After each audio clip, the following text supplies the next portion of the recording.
Hi viewers, ask టాక్స్కి స్వాగతం. నేను Narsing Sunitha, psychologist and corporate trainer. ఈరోజు మనం చర్చించబోయే అంశం సీక్రెట్స్ ఆఫ్ సక్సెస్. సక్సెస్ఫుల్గా ఉండాలని ప్రతి ఒక్కరూ కోరుకుంటూ ఉంటారు, ఏ వయసు వాళ్ళు కానీ, పెద్ద చిన్న ఆడ మగ తేడా లేకుండా. మరి దాని సక్సెస్ వెనకాల ఏం సీక్రెట్స్ ఉన్నాయి అవి తెలుసుకుందాం ఈరోజు. మనకు కావాల్సింది ఏంటి, ఏ ఫీల్డ్లో సక్సెస్ఫుల్గా ఉండాలనుకుంటున్నాము, ఏ పనిలో ఏ విషయంలో అనే క్లారిటీ ఉండాలి. ఆ క్లారిటీ వచ్చిన తర్వాత దాని మీద ఫోకస్ చేసి మన పనులను దాని మీద కాన్సన్ట్రేట్ చేయాలి. ఫ్లెక్సిబుల్గా ఉండాలి. రిజిడ్గా ఉంటాను, నేను మారుతున్న విషయాల తగ్గట్టుగా అప్డేట్ అవ్వను అనుకున్నప్పుడు మనం అవుట్డేటెడ్ అయిపోతాం. సో ఫ్లెక్సిబిలిటీని కూడా యాక్సెప్ట్ చేయాలి. మార్పులు చేర్పులు సమకూర్చుకుంటూ ముందుకు సాగాలి. మన మీద మనకు ఆత్మవిశ్వాసం అనేది ఉండాలి, కాన్ఫిడెన్స్. ఎప్పుడైతే కాన్ఫిడెన్స్ ఉంటుందో ఏదైనా చేయగలము అని మన సమర్థత మీద, మన ఎబిలిటీ మీద మనకు నమ్మకం ఏర్పడుతుంది. ఆ నమ్మకమే మనల్ని ముందుకు నడిపిస్తూ ఉంటుంది, సక్సెస్ఫుల్గా ఉండగలుగుతాము. మనకంటూ మనం సెల్ఫ్ కమిట్మెంట్ ఇచ్చుకోవాలి. నేను ఈ రోజున ఇది స్టూడెంట్స్ విషయంలో అయితే ఇన్ని చాప్టర్లు ఈరోజు చదువుకుంటాను ఎగ్జామ్లోపు, 10 రోజుల్లో సంవత్సరం పొడుగుతా చెప్పిన అన్ని లెసన్స్ని ఈక్వల్గా డిస్ట్రిబ్యూట్ చేసుకొని చదువుకుంటా అన్నప్పుడు అది స్టిక్ ఆన్ అవ్వాలి మనం పెట్టుకున్నట్లాంటి ప్లానింగ్కి. ఆ కమిట్మెంట్ నిలుపుకున్నప్పుడే సక్సెస్ మనం వరిస్తుంది. ఎంప్లాయీస్ అనుకోండి, ఫైల్స్ ఏమైనా చూసుకోవాల్సి వచ్చింది, సెల్ఫ్గా ఉన్నట్లాంటి పనులు ఉన్నాయి, పర్సనల్గా ప్రొఫెషనల్గా అన్నిటినీ నేను సమన్వయపరుచుకుంటూ ముందుకెళ్ళాలి అనుకున్నప్పుడు, ఆ కమిట్మెంట్కి నిలబడ్డప్పుడు సక్సెస్ఫుల్గా ఉండగలుగుతాం. ఎప్పుడు చూసినా కంగారుగా ఉంటూ ఏం చేయాలో ఎలా చేయాలో తెలియకుండా అన్ఆర్గనైజ్డ్గా ఉంటూ ఉంటారు. అలా కాకుండా ప్రోయాక్టివ్గా ముందు నేను ఏం చేయాలి రేపు, ప్రతి ఒక్క విషయంలో ఆర్గనైజ్డ్గా సిస్టమాటిక్ అప్రోచ్లో వెళ్ళినప్పుడు సక్సెస్ఫుల్గా ఉంటాము. మనలో ఎంతో టాలెంట్, స్కిల్స్ హిడెన్ అయి ఉంటాయి. ఆ పొటెన్షియల్ని గమనించాలి. అన్లెస్ యువర్ పొటెన్షియల్ అంటారు. ఎబిలిటీస్ ఎక్కడున్నాయి, దానికి ఏ రకంగా పదును పెట్టాలి, అవి తెలుసుకున్నప్పుడు, సెల్ఫ్ అనాలిసిస్ చేసినప్పుడు, దాని రకంగా డెవలప్ చేసుకున్నప్పుడు, మన ఎబిలిటీస్ని, స్కిల్స్ని, నాలెడ్జ్ని పెంపొందించుకున్నప్పుడు సక్సెస్ఫుల్గా ఉండగలుగుతాం. Smart work with hard work. Hard work ఒకటే చేసినా, స్మార్ట్ వర్క్ ఒకటే చేసినా కుదరదు. మన డ్యూ డిలిజెన్స్ని ఉపయోగిస్తూ ఏ సందర్భంలో ఎలాంటి విషయంలో స్మార్ట్ వర్క్ చేయాలి, హార్డ్ వర్క్ చేయాలని అప్లై చేసుకుంటూ ముందుకు సాగాలి. అప్పుడు సక్సెస్ఫుల్గా ఉంటాం. స్టడీగా, slow and steady wins the race అని అంతకుముందు అనేవాళ్ళు. ఇప్పుడు ఫాస్టర్ పేస్లో ఉండాలి, అలా అని బ్యాలెన్స్డ్గా ఉండాలి. కొత్తదనాన్ని అన్వయించుకుంటూ, కొత్తవి టెక్నాలజీ కానీ, కొత్త విషయాలు వస్తున్నాయి, కొత్త నాలెడ్జ్ ఉంది, స్కిల్ సెట్ వచ్చింది, అన్నిటినీ అప్గ్రేడ్ చేసుకుంటూ వెళ్ళినప్పుడు సక్సెస్ఫుల్గా ఉంటాం. సక్సెస్ఫుల్గా ఉన్నప్పుడు నాకే అంతా తెలుసు, నేను అందరికన్నా మిన్నగా చేస్తున్నాను, ఎవరి వల్ల కాదు అని ఈగోయిస్టిక్ టెండెన్సీకి వెళ్ళిపోయినప్పుడు ఇతరులు మనం దాటి వెళ్ళిపోతారు, మనం అక్కడే ఉండిపోతాం. ఇతరులు చేస్తున్నప్పుడు నేను కూడా చేయగలను, ఆ సమర్థత, సామర్థ్యం మనలో ఉంది, ఎబిలిటీస్. అప్పుడు కాన్ఫిడెన్స్ బిల్డ్ అవుతుంది. ఆ కాన్ఫిడెన్స్ ఓవర్ కాన్ఫిడెన్స్ అవ్వకుండా చూసుకోవాలి. ఆ సన్నని వ్యత్యాసం, ఆ డిఫరెన్స్ అనేది గమనించుకుంటూ ముందుకు వెళ్ళాలి. మనం చేసే ప్రతి పని పట్ల quality work, professionalism, level of sophistication గురించి ఆలోచించాలి. ఏదో నామమాత్రంగా చేశామా పని, అందులో మనసు లగ్నపరిచి చేశామా, క్వాలిటీకి ఎక్కడా కాంప్రమైజ్ అవ్వకూడదు. అప్పుడే ఆ వర్క్ యొక్క రెస్పాన్స్ అనేది సరిగ్గా వస్తుంది, సక్సెస్ఫుల్గా ఉండగలుగుతాం. అందరి జీవితాల్లో 24 గంటలే ఉంటాయి, కానీ ఆ అవైలబుల్ టైంని మనం దానికి తగ్గట్టుగా ఎలా మేనేజ్ చేసుకుంటున్నాము, ముందుగా ప్లానింగ్ ఎలా చేసుకుంటున్నాము, ఎలా మనకు లభించే సమయాన్ని సద్వినియోగపరుచుకున్నాము, దాన్ని బేస్ అయ్యి మన సక్సెస్ ఉంటుంది. Confidence, commitment, time management, quality work, smart work with hard work, ఇవన్నీ ఒక ఎత్తు.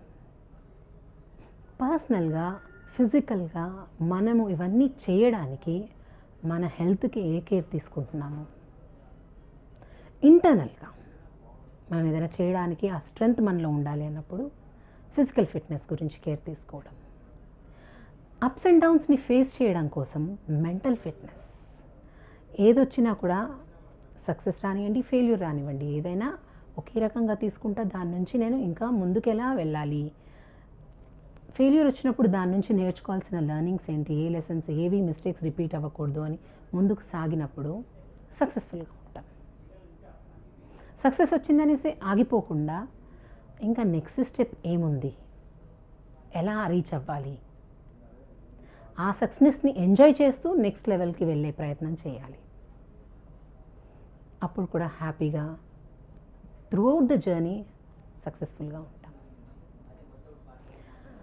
ఏ విషయంలో సక్సెస్ సాధించాలనుకుంటున్నాము అవన్నీ కూడా లిస్ట్ అవుట్ చేసి పెట్టుకోవాలి. మనం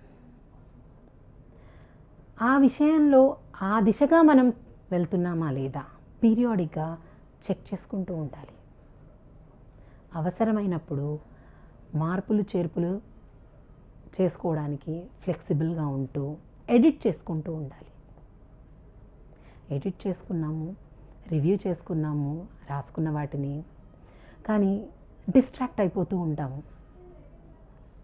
ఎన్నో అలవాట్లకు, దురలవాట్లకు, టెండెన్సీస్కి, టెంప్టేషన్స్కి లోనవుతూ ఉంటాం.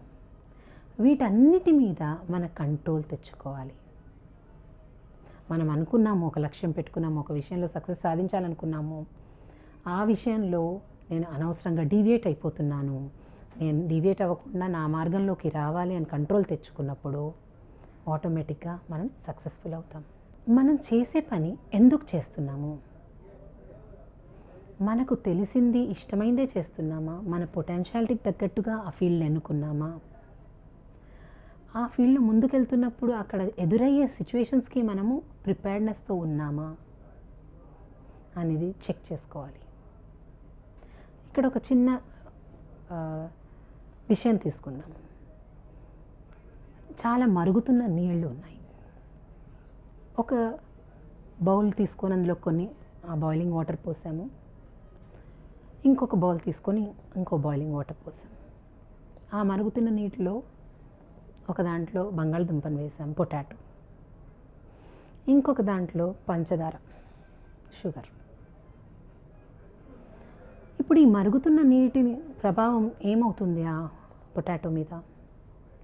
అది చాలా నేను ఇది చేస్తా అది చేస్తా అంటూ ముందుకు సాగిపోయింది, కానీ ఆ బాయిలింగ్ వాటర్ ఆ కండిషన్ చూసుకునేసరికి సాఫ్ట్గా అయిపోయింది. సో మనుషుల వ్యక్తిత్వము, వ్యక్తులు ఎలా ఉంటారంటే అన్నీ చేసేస్తాము అని, ఏదైనా చేయగలను, నాకు కాన్ఫిడెన్స్ ఉంది, కమిట్మెంట్ ఉంది, నేను ఏదైనా ప్లాన్ చేసుకున్నాను అంటూ ముందుకు వెళ్ళిపోతారు. కానీ కొన్ని ఒడిదుడుకులు వచ్చేసరికి లేదు లేదు అంటూ టిమేట్గా అయిపోయి, ఇంకా ఇది నాకు సూట్ అవ్వదు, ఇది నా ఫీల్డ్ కాదు, నేను సక్సెస్ఫుల్ కాను, ఏదైనా ఒక్క ఓటమి ఎదురు చూడగానే, ఆ చవి చూడగానే అసలు నేను ఫిట్ ఫర్ నథింగ్ అంటూ వాళ్ళకి మీద వాళ్ళకు డిప్రెషన్, ఫ్రస్ట్రేషన్, అన్నీ కోపం వచ్చేస్తూ ఉంటాయి.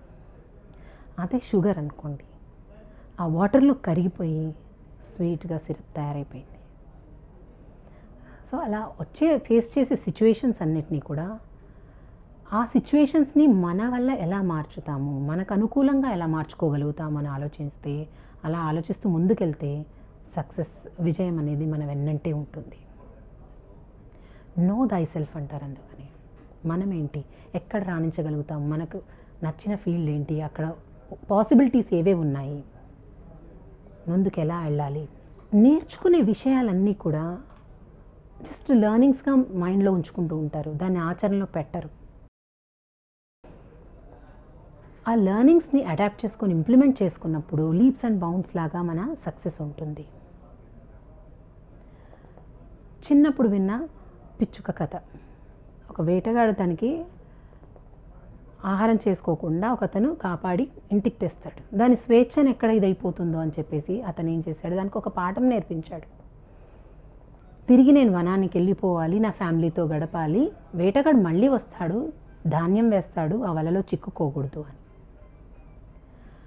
కానీ అది పాట రూపంలో నేర్చుకుంటుంది. అలా పాడుతూ ఉంటుంది, నేను తిరిగి వెళ్ళిపోతాను, నా ఫ్యామిలీతో గడుపుతాను, అలా వేటగాడు వల వేస్తాడు, ధాన్యం కోసం ఇదైపోయి టెంప్ట్ అయిపోయకూడదు, నేను ఆ వలలో చిక్కుకూడదు అని వెళ్తుంది. అలా పాటలాగా పాడుతుంది తప్ప దానిలోని సారాంశాన్ని అర్థం చేసుకోదు. అందులో చిక్కుకుంటుంది, మళ్ళీ వేటగాడు పాలన పడుతుంది.